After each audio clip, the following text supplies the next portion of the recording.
Isa na naman bagong dinadayong kainan dito sa Calamba na pagmamay-ari ng isang fresh graduate na naisipan na agad magnegosyo. Nagsimula lang siya sa 3 menu na agad namang tinangkilik ng mga customer. At na makailang linggo lang ay naging 6 na ang menu na choices niya dito. At dahil nga sa patuloy na pagdami ng kanyang mga customer ay ngayon lang June 1 ay nag-rebrand na siya from Boss G Chowpan at ngayon ay Boss G Silog na. At ngayon ay mas madami ng choices dahil may 18 silog meals ka nang pwedeng pagpilian dito. Syempre hindi pa rin mawawala dyan ang kanyang jumbo siomai silog na panalo talaga sa laki. At sa halagang 79 pesos ay may 3 big siomai ka na, may garlic rice at itlog na yan kasama. Andyan pa rin ang kanyang Hungarian silog na isa sa mga nauna niyang menu dito at ito ay 89 pesos lang. Grabe, sobrang sulit talaga. Syempre, hindi din mawawala ang ating binabalik-balikan dito ang chicken alaking. Ito talaga yung isang binabalik-balikan ko dito. Dahil sa lasa ng alaking sauce na bagay sa pagkaka-fried ng chicken fillet niya, 129 pesos naman ito. At doon naman sa second batch na dinagdag niya ng mga menu, ay nandiyan ang chicken fillet silog para sa mga hindi mahihilig sa sauce ng alaking. 129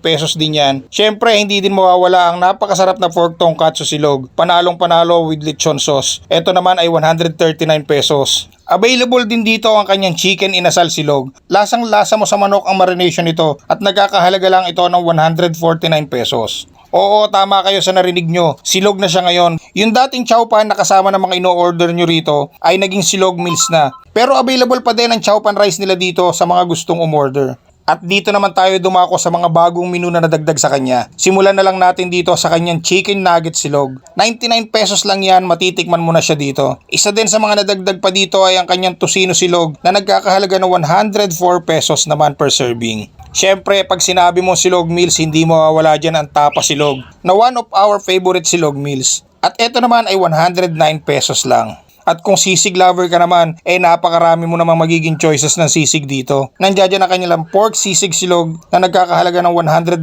pesos per serving. Kung ayaw mo naman ng pork, meron din silang chicken sisig silog. Ito naman ay 114 pesos. At kung isda naman ang hilig mo, meron din sila ditong bangus sisig silog.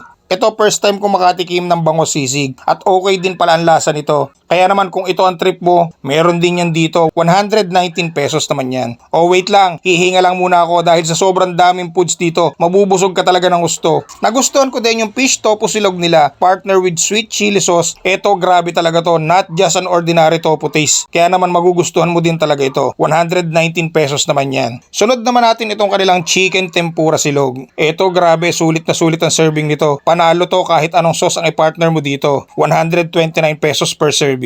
Ito namang cheesy chicken katsu silog nila ang isa sa tumatak sa akin dahil sa cheesy flavor niya na di mo na kailangan gumamit ng iba't ibang sauce. Panalong panalo na yung lasa niya. 129 pesos naman ang serving nito. At kung mahilig ka naman sa mga Korean food, try mo na itong kanilang Korean chicken silog. Parang fusion ng Korean and Filipino dish dahil ginawa niya tong silog meals. At pasok na pasok din sa mga ang kombinasyon nito. Syempre 129 pesos lang din yan. Wait lang, di pa tayo tapos. Dahil meron pa ditong Dino chicken steak silog. Ito talagang hindi katalo sa size. Dino nga eh. At isa pa sa nagustuhan ko dito kay Boss G ay yung breading ng mga ulam niya. Kasi hindi overpower yung lasa. Hindi maalat at hindi lasang-lasa yung mga seasoning. Saktong-sakto lang talaga. At last but not the least, syempre hindi mawawala dito ang kanyang liempo inasal silog. As usual, yung expectation ko sa lasa ng marination, goods na goods talaga. Syempre pag inasal, panalo talaga yan with garlic rice. Grabe, sobrang dami na talaga ng choices ng food variety na pwede mo pagpilian dito sa Boss G Silog. Kaya naman hindi ko na talaga alam kung ano nag-standout sa akin dahil halos lahat ay panalo and for the price itself, goods na goods talaga dito. Kaya naman ikaw na lang ang pumunta at humusga kung ano ang judgment mo sa mga pagkain nila dito. Located lang sila dito sa may Asia 2, Canlubang, Calamba City, Laguna. Nasa Google Map na din sila kaya naman easy access lang kung pupunta ka dito. Follow mo na din ang Facebook page ng Boss G Silog para naman ma-check mo lahat ng mga menu nila. O siya paano, isa na naman full pack food trip dito sa Calamba ang dinayo natin. Kaya naman kung nag-crave ka din sa food trip gala natin na to, ay ilagay mo na to sa bucket list mo at pasyalan mo na ang Boss G Silog. Open sila from 3 PM up to 10 PM or until supply last. Kaya naman agahan mo ng pagpunta dito dahil minsan sobrang aga nilang ma-sold out. So hanggang dito na lang muna mga ka-idol. Samahan niyo uli ako sa next food trip natin. Bye-bye!